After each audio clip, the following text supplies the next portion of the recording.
Good morning, everyone. So now I am here with my new video on interaction of gene. Okay.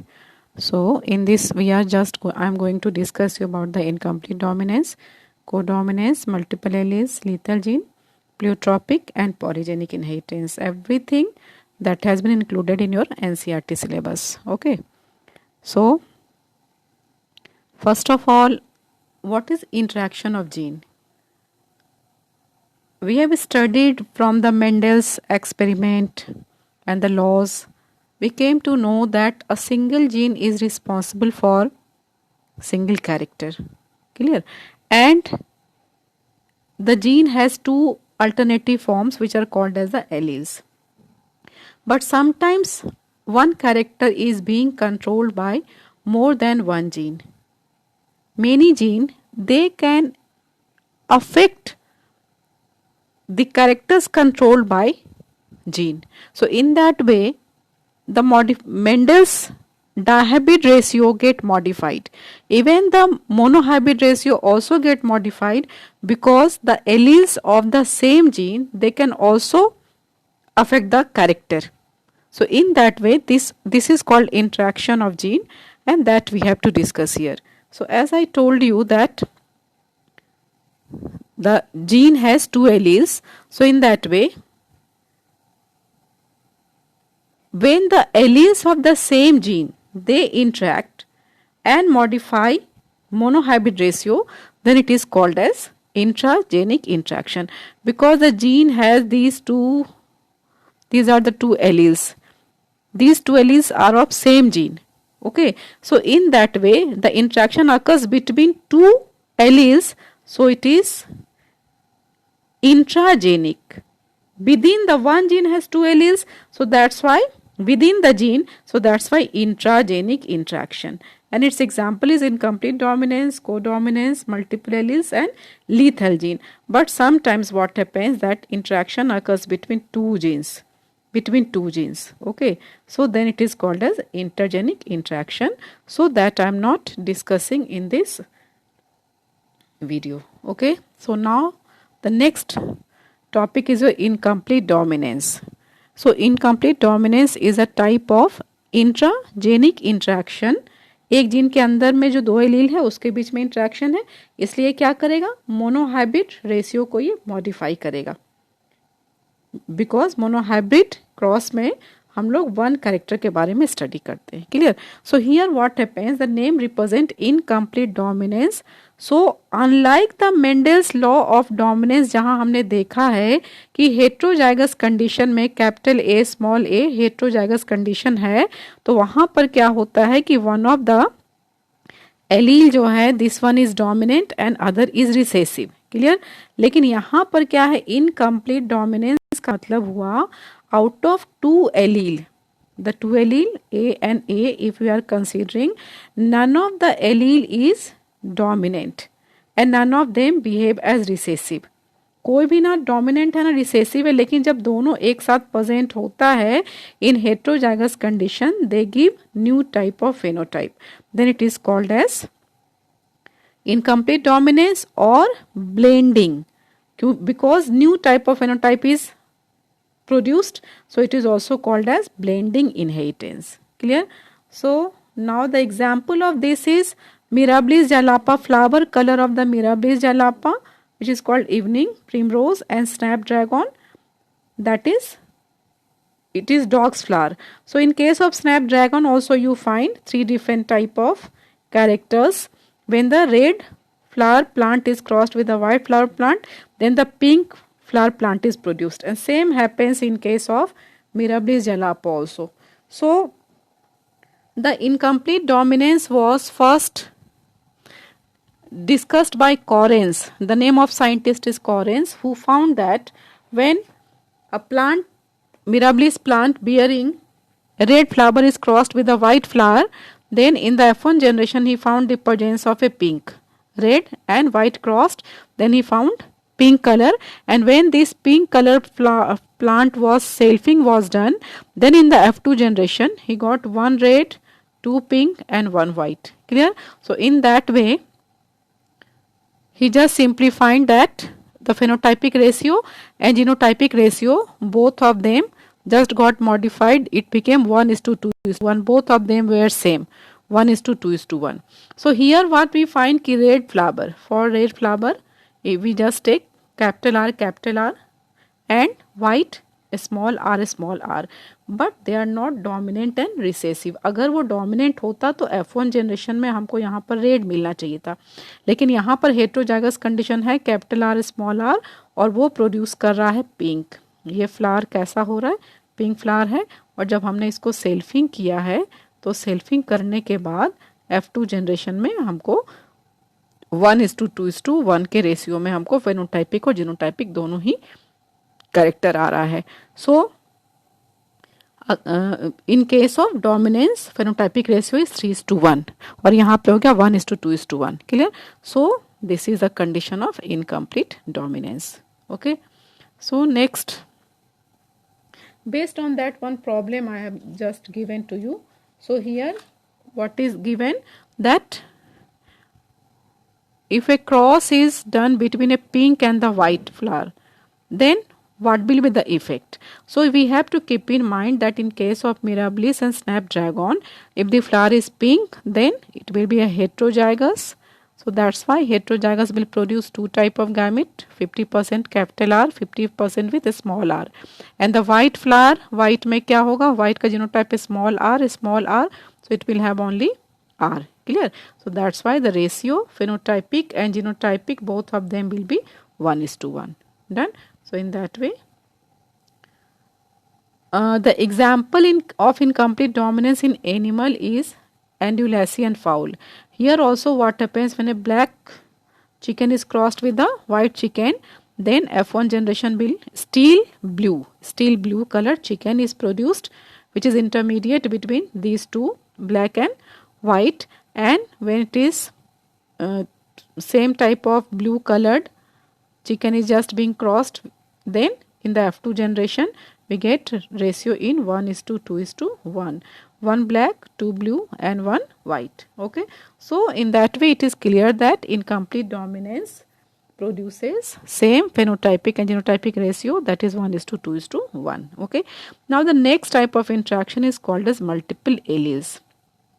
The name multiple alleles itself represent, what does it want to say? We have studied that one gene has two alleles.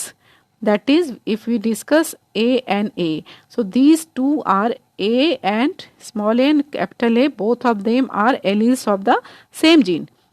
One gene has two alleles. Clear? But when a single gene has more than two alleles, then it is called as multiple alleles. Clear? A gene has more than two alleles, then it is called as multiple alleles. These multiple alleles are produced due to mutation.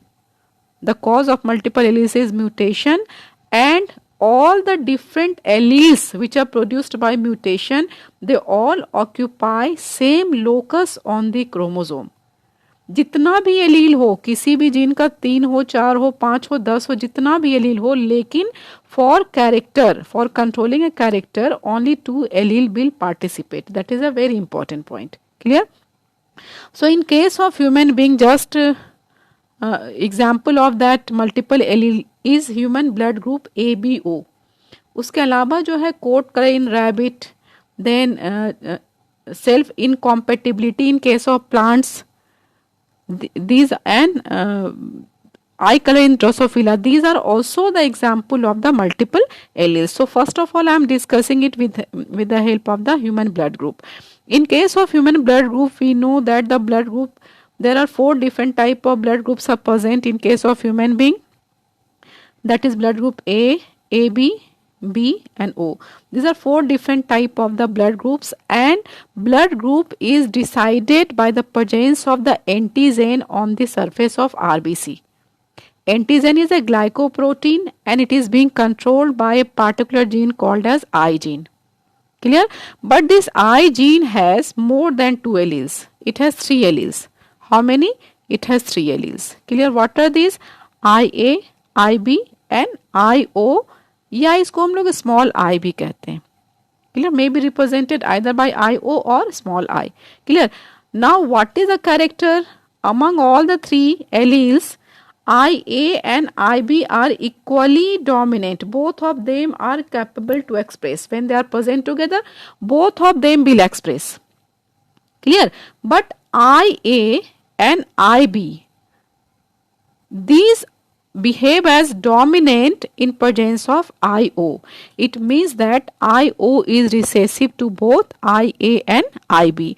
And due to this nature, what happens that for the four type of blood group A, B, AB and O, we have 6 different type of genotypes. Because I told you that the IA is dominant to IO. That's why, because IA dominant है IO से, इसलिए blood antigen ए का formation हो जाएगा जब वो homozygous में होगा तभी भी, और जब हेट्रोजाइगस में होगा तभी भी. यहाँ पे IA एंड I है, so IA will be capable to produce antigen A. Clear? In the same way blood group B, it can also be produced, antigen B can be produced in the homozygous as well as heterozygous condition. Blood group AB has both antigen A and B. So IA will produce antigen A, IB will produce antigen B. Clear? So that is blood group AB. And blood group O, they do not have any antigen because its genotype is IO. और आपको बताया कि IO जो है, it cannot produce any antigen. So because of that we have this 6 type of genotype. Okay. So now the next come to the, how can we determine that if the number of alleles are more than 2, then how can we determine ki how many genotypes it can produce? So for that there is a equation, number of genotype is equal to n into n plus 1 by 2, where n is equal to number of alleles. जैसे कि अभी हमने देखा कि I जो है उसके लिए आपके पास 3 alleles है. Clear? I gene has 3 alleles. So here if you apply this equation, then number of genotype is equal to 3 into 3 plus 1 by 2. Okay, so that is equal to 3 into 4 by 2. So that is equal to 6. और अभी मैंने आपको दिखलाया यहाँ पर कि human blood group में आप देखिए यहाँ पर 6 जीनोटाइप्स आपको दिखाई दे रहे हैं. यहाँ पे नंबर ऑफ एलील्स जो हैं आपके 3 हैं, यहाँ पे 3 एलील्स है और यहाँ पे आपके जो है वो 6 जीनोटाइप्स हैं. फॉर 4 फेनोटाइप है, यहाँ पे नंबर ऑफ एलील्स 3 है और जीनोटाइप्स आपके 6 हैं. क्लियर? सो इन दैट वे हम लोग इसको डिटरमाइन कर सकते हैं. अब यहाँ देखिए इससे बेस्ड एक प्रॉब्लम भी आपको हम डिस्कस कर रहे हैं, so that you can just do the numericals. If a woman has blood group O and husband has blood group AB, then what is the expected blood group of the children? Okay, so अब देखिए human में women का blood group O है तो इसका genotype क्या होगा? IO. Clear? और AB है तो AB होगा तो IA, IB. Clear? So now what will happen? The children can have either blood group A और blood group B. आपको ये चार्ट दिया हुआ, आप इसको याद कर लीजिए और इस तरीके से आप न्यूमेरिकल बना लेंगे. आप इसको करके देखिए. सेकंड में क्या दिया हुआ है? Cross between a mother who is homozygous heterozygous for blood group B. देखिए यहाँ पे दिया हुआ है कि ब्लड ग्रुप बी है मदर का, लेकिन वो हेट्रोजाइगस है और फादर जो है वो भी हेट्रोजाइगस है फॉर ब्लड ग्रुप ए. तो हेट्रोजाइगस होने की वजह से मदर का जीनोटाइप क्या हो जाएगा? फीमेल का जीनोटाइप हो जाएगा, ब्लड ग्रुप बी है, सो दैट इज IBIO. क्लियर? और फादर का ब्लड ग्रुप हो जाएगा, ए है, हेट्रोजाइगस है, IAIO. क्लियर? इसलिए यहाँ पर आपका दिया हुआ है IAIO फादर का है, IBIO मदर का है. So here the possibility of all the 4 different type of blood group. Clear? So numerical is necessary to do. Now the next point is codominance. Codominance means when the alleles of a gene, 2 alleles of a gene are capable to equally express. None of them show dominance or recessive character, but both of them are capable to express, then it is called as codominance. Codominance example is human blood group A B. अभी आपको मैंने दिखलाया था कि A B blood group में दोनों ही antigen का formation होता है. दूसरा है फ्लावर कलर इन कैमेलिया. यहाँ पर भी आपका जो है वो फ्लावर कलर में भी कोडोमिनेंस होता है. So this will just simply see with example. आगे हम लोग इसको देखते हैं. Now in case of sickle cell anaemia, in case of sickle cell anemia, what happens that there is a condition HbA HbS. Such type of individual having genotype HbA HbS, they are carrier of sickle cell. They are said to have sickle cell trait. उनको disease नहीं है बल्कि वो sickle cell trait है उनके पास. तो 3 तरह का कंडीशन होता है हीमोग्लोबिन के लिए. एक इंडिविजुअल है जहाँ पे कि बिल्कुल ही नॉर्मल है, उसको कहते हैं HbA HbA. ठीक है, इनका नॉर्मल आपका आरबीसी है. दूसरा है HbA HbS. यहाँ पर HbA जो है it is responsible for this by concave shape of this RBC, and HbS जो है that result in sickle shape RBC. So such individual with sickle cell trait they have 50% normal RBC and 50% sickle cell RBC. Clear? And the third person with sickle cell disease, here what happens, they have HbS HbS. दोनों ही allele जो है वो mutated है और यहाँ पे 100% जो RBC है वो सिकल सेल्ड है. So such individual they do not survive. Such individual they die. Clear? It results in death of an individual, and this type of gene is also called as lethal gene that I will discuss. So the same thing that I have discussed over there, the same genotype is given. Simply here normal hemoglobin के लिए यहाँ पे HbN लिया है, आप इसको HbA भी लिख सकते हैं. ठीक है, वैसे ही सिकल सेल ट्रेट मतलब कैरियर है, ये नॉर्मल बट कैरियर, तो यहाँ पे हम लोग इसको HbA HbS. क्लियर? और third sickle cell anaemia HbS जिसका कि ये सर्वाइव नहीं करता, ये इसकी डेथ हो जाती है. Clear? So the next one. So in case of camellia what I told you that it also shows codominance. So here when the red flower bearing plant is crossed with white flower bearing plant, then the F1 generation has this type of red flower with white patches. Clear? Both the colors are present. So this is codominance because the both gene capital R as well as small r, both of them are capable to express and they are producing their traits, and that's why the F1 individual has both the traits. Now coat color in cattle it is also one of the example of codominance. So here what you find that when a white colored cattle is crossed with a red color or brown color, then the progeny we find that it has roan color, means patches, white color body and patches over its body, the red colored patches. Okay, so this is called roan color. This is called as a roan color. So the same, the capital R, that gene is capable to express, it produces red color, and the W is responsible for white. So in case of roan, both white and red are capable to express. In the F2 generation, if such type of roan individual is again crossed with the other roan, then just like in complete dominance will also get ratio 1:2:1. Clear? यहाँ पे भी आपका codominance का भी ratio 1:2:1 ही होगा, phenotypic और genotypic दोनों में ही. आप करके इसको देख लीजिएगा. Clear? Now the next point is pleiotropy. Pleiotropy का मतलब होता है कि when one gene controls many character. यहाँ देखिए बहुत अच्छे से यहाँ पे ये बना हुआ है कि वन जीन है और बहुत सारे अलग अलग ये जो है वो इफेक्ट्स को कंट्रोल कर रहा है. One gene controlling many character, that is called as pleiotropy. Clear? The ability of a single gene to have multiple phenotypic effect is called as a pleiotropy. And in case of human being, the best example is sickle cell anemia, and also phenylketonuria is also an example of pleiotropy, except that in case of pea plant there is also pleiotropy.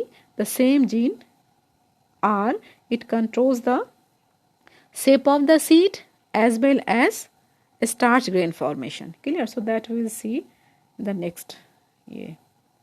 Now just look how sickle cell anemia shows pleiotropy, because the same gene, HBS gene, is it controls many characters. कैसे control करता है? बहुत सारे characters आप देखिए यहाँ पर. Here we can find that the sickle, due to HBS, the shape of the RBC it becomes sickle shaped. Clear? Here we find कि sickle celled हो गया.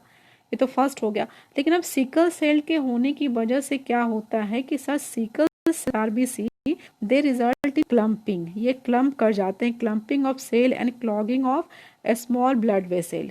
It also results in breakdown of RBC. ये जो है RBC को भी break कर देता है, RBC को भी ब्रेक कर देता है. अब इन सब की वजह से क्या है, इसका आफ्टर इफेक्ट क्या है, that it leads to the physical weakness, anaemia cause किया, हार्ट फेलियर किया, पेन एंड फीवर किया, ब्रेन डैमेज किया. So large number of characters are directly और indirectly they are just being controlled. So that's why this sickle cell anemia is an example of pleiotropy. Okay. So next one is the phenylketonuria. Phenylketonuria and sickle cell anemia, both of them are autosomal recessive disorder. ठीक है, autosome पे इसके genes present हैं, वो हम आपको next video में आपको बताएंगे. फेनाइलकेटोन्यूरिया को हम लोग मेटाबॉलिक डिसऑर्डर कहते हैं. मेटाबॉलिज्म का डिसऑर्डर है ये, क्योंकि जब हमारे बॉडी में मेटाबॉलिज्म होता है उस समय क्या है कि phenylalanine is a amino acid जो कि प्रोड्यूस्ड होता है. नॉर्मल फंक्शनिंग में this phenylalanine get converted into tyrosine. Tyrosine amino acid में कन्वर्ट होता है और ये टायरोसिन जो होता है वो फर्दर ऑक्सीडेशन होकर के it is being used and produces carbon dioxide and water. Clear? If there is no mutation, means in case of normal individual, phenylalanine, it is amino acid that just get converted into, इसमें convert होता है, tyrosine में convert होता है, और ये tyrosine finally metabolism में use हो करके आपका कार्बन डाइऑक्साइड एंड वाटर बना देता है. अब इस फेनाइलएनिन को टायरोसिन में कन्वर्ट करने के लिए एक एंजाइम होता है जिसका नाम है फेनाइलएलेनिन हाइड्रोक्सिलेज एंजाइम. जब म्यूटेशन हो जाता है तो उसी जीन में म्यूटेशन होता है जो कि एंजाइम बनाता है फेनाइलएलेनिन हाइड्रोक्सिलेज, जिसकी वजह से जो है ये एंजाइम का प्रोडक्शन नहीं होता. और जब एंजाइम नहीं बन रहा है तो एंजाइम नहीं बनने की वजह से यहाँ पर क्या हो जाता है कि phenylalanine is not converted into tyrosine. ये जाकर के बॉडी में एक्यूमुलेटेड रहता है in the form of phenylpyruvic acid. ये कन्वर्ट नहीं हो पाता टायरोसिन में, and the presence of this chemical in the body it results in high level of toxicity. ये बॉडी में टॉक्सिक सब्सटेंसेस का लेवल को बढ़ा देता है. उसके अलावा क्या करता है, it also reduced hair growth and the skin pigmentation. Skin और हेयर का पिगमेंटेशन को रिड्यूस कर देता है. And deposition of high amount of phenylalanine also accumulates in the brain and results in mental retardation. So because of one gene so many different characters are being controlled, so that's why it is an example of pleiotropy. Clear? Now in case of pea plant, what I told, there is a misprinting, seed shape है ये, color नहीं है पहली बात. The same gene R, I told you that it is responsible for seed shape as well as starch grain formation.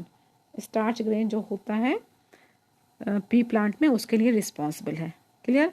अब देखिए यहाँ पर क्या होता है, व्हेन वी नो वेल कि if the genotype is capital R it produces round seed.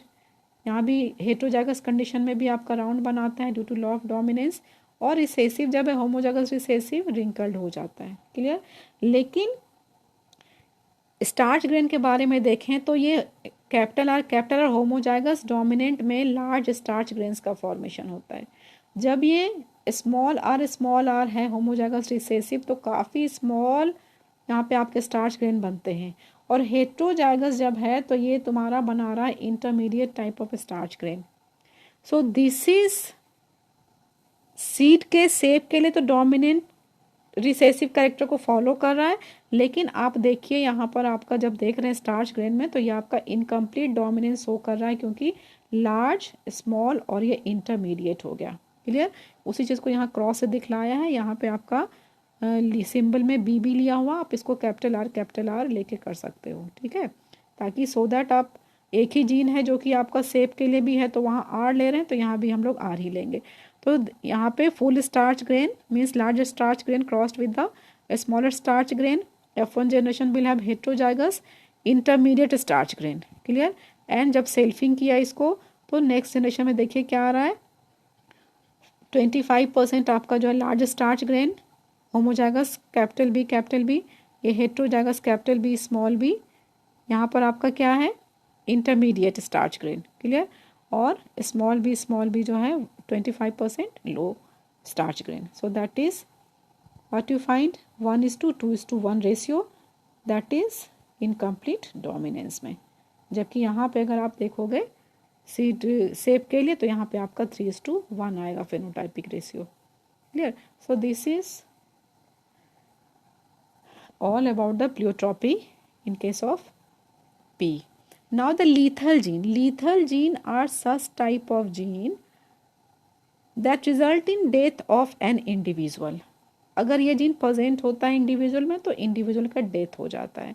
That may be sometimes the dominant gene behaves as a lethal or recessive gene may also behave as a lethal. Clear? So based on that it is called dominant lethality or recessive lethality. So it was first discovered by Synot in case of mice. What he found that when he crossed two yellow mice, then he find that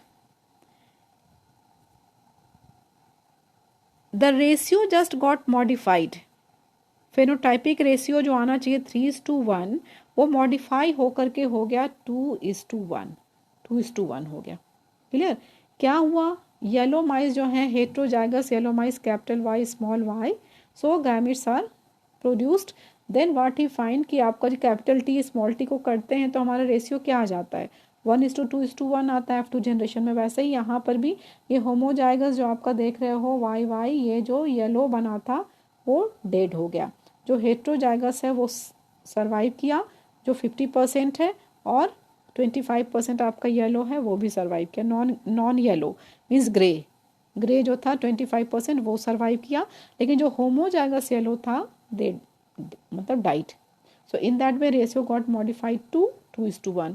So this is because in dominant condition this gene Y resulted in death of the individual. So it is an example of dominant lethality. Clear? Dominant condition में death हो रहा है, आप देखो heterozygous में नहीं हो रहा है, रिसेसिव में भी नहीं हो रहा है, रिसेसिव में भी सर्वाइव कर रहा है, हेट्रोजाइगस में भी सर्वाइव कर रहा है, बस डोमिनेंट कंडीशन में होमोजाइगस डोमिनेंट कंडीशन में डेथ हो रहा है। होमोजाइगस रिसेसिव में होगा तो रिसेसिव लिथेलिटी, होमोजाइगस डोमिनेंट में हुआ तो dominant lethality. Clear?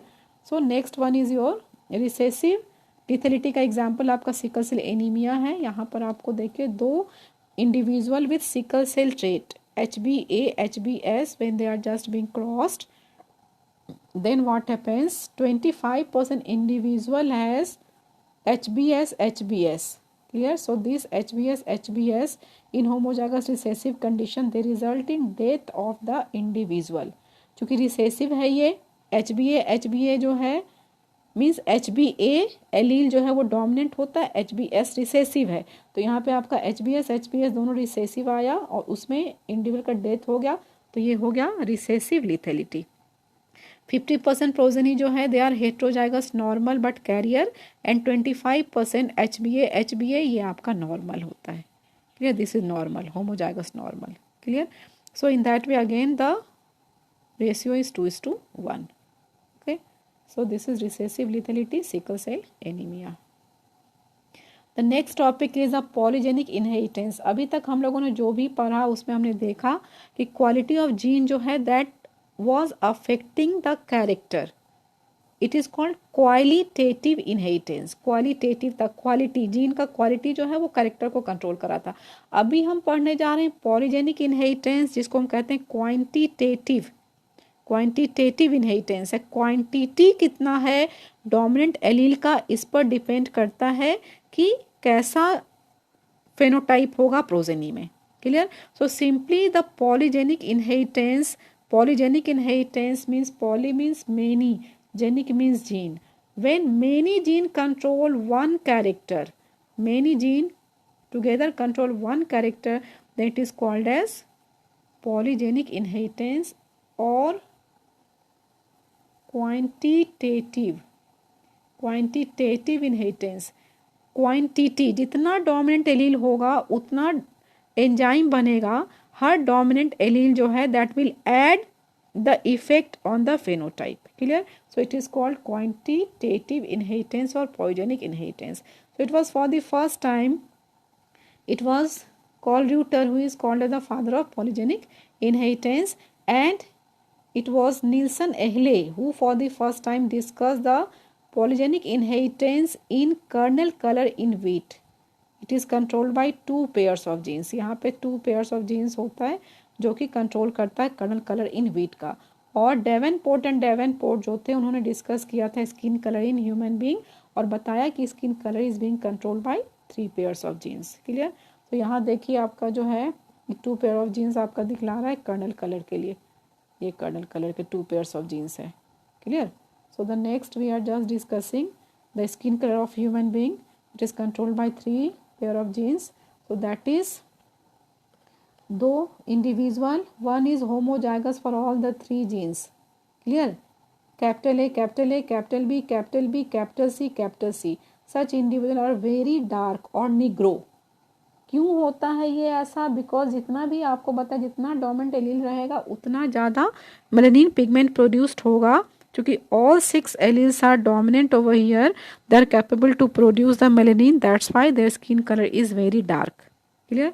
The second condition जहाँ पे एक भी dominant नहीं है, small a, small b, small c, minimum level of the melanin will be produced and that's why the skin color will be very light. Clear?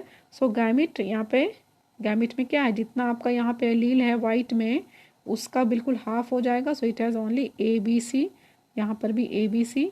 F1 generation will have capital A small A, capital B small B, capital C small C, दोनों जगह से आके यहाँ पे जुड़ गया। Clear? अब हमको यहाँ पर ये देखना है कि अब आपके यहाँ पास अगर 3 pairs ऑफ हेट्रोजाइगस आपका जीन्स है तो हमको उसका गैमेट्स कैसे बनाना है। तो फॉर्मूला आपको याद होगा, number of gamete is equal to 2 to the power n। N क्या है? Number of heterozygous gene. तो यहाँ पे हम देख रहे हैं तीनों ही जीन आपका जो है वो हेट्रोजाइगस है। Clear? So here 2 to the power 3 is equal to 8 gametes. अब हमको गैमेट्स कैसे बनाना है, आप इस चीज़ को भी भूल जाइए, आप बस डायहाबिट क्रॉस वाला याद रखिए कि आपका गैमेट सबसे पहले A will combine with capital B, then capital A will combine with small B. So that's why capital A small B, C को भूल जाना है, capital A small B, then capital A और स्मॉल बी। ठीक है? Capital A capital B, second में capital A small B. और अब देखिए ए हमारा क्रॉस हो गया, अब हम जो है वो बी को देखिए, अब small A with capital B, small A with small B. So small A with capital B, small A with small B. Clear? Same ये चारों जो हम लोगों ने बनाया यहाँ पर भी हम सेम लिख देंगे। डिफ्रेंशिएट करने के देखिए यहाँ पे मैंने रेड से लिखा है, यहाँ पर भी सेम है, capital A capital B, capital A small B, small A capital B, small A small B. और अब क्या करेंगे, फर्स्ट जो 4 आपका है उसमें हम कैपिटल सी लिख देंगे। फर्स्ट 4 में कैपिटल सी, देखिए कैपिटल सी लिखा हुआ है, और लास्ट का जो 4 है उसमें स्मॉल सी लिख देंगे। हमारा चारों 8 गैमेट जो है वो बन गया। क्लियर? सो नेक्स्ट मेल और फीमेल के आपके जो है वो 8 गैमेट्स हैं, और उसके बाद मेल को कहाँ लिखते हैं हम लोग? ट्रांसवर्स में, और फीमेल जो है वो लॉन्गिट्यूडनल जो है इसमें लिखते हैं। सो इन दैट पे आपके 64 यहाँ पर जो है क्रॉस करने से 64 आपके जो है वो फिनोटाइप बन जाएंगे। 64 मतलब चेकर बोर्ड में आपके प्रोजनी का चांसेस है, प्रोबेबिलिटी।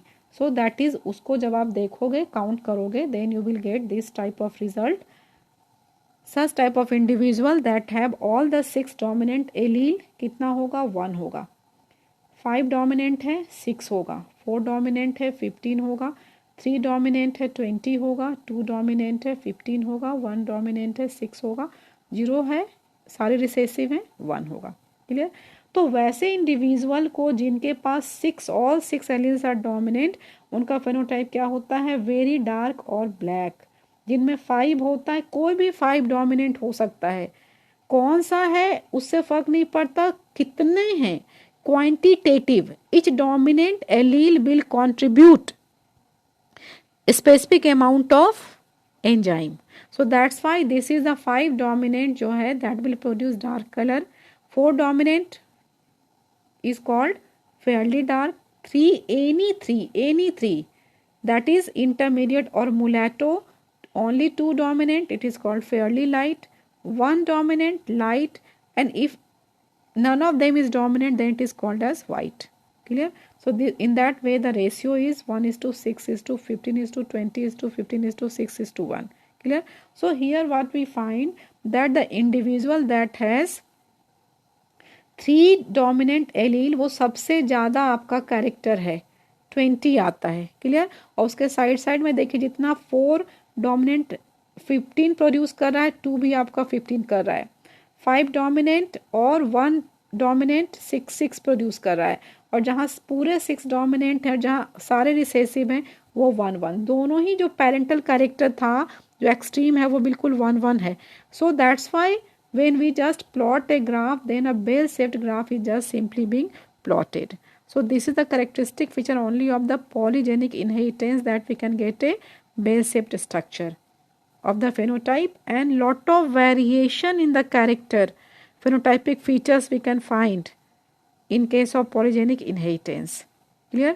So but जो हमने पहले पढ़ा जहाँ 1 जीन कंट्रोल करता है 1 कैरेक्टर को, उसको हम मोनोजेनिक इनहेरिटेंस कहते हैं और क्वालिटेटिव इनहेरिटेंस कहते हैं। यहाँ पर बहुत सारे जीन हैं तो इसको हम लोग क्वांटिटेटिव कहते हैं, क्वांटिटेटिव कहते हैं। क्लियर।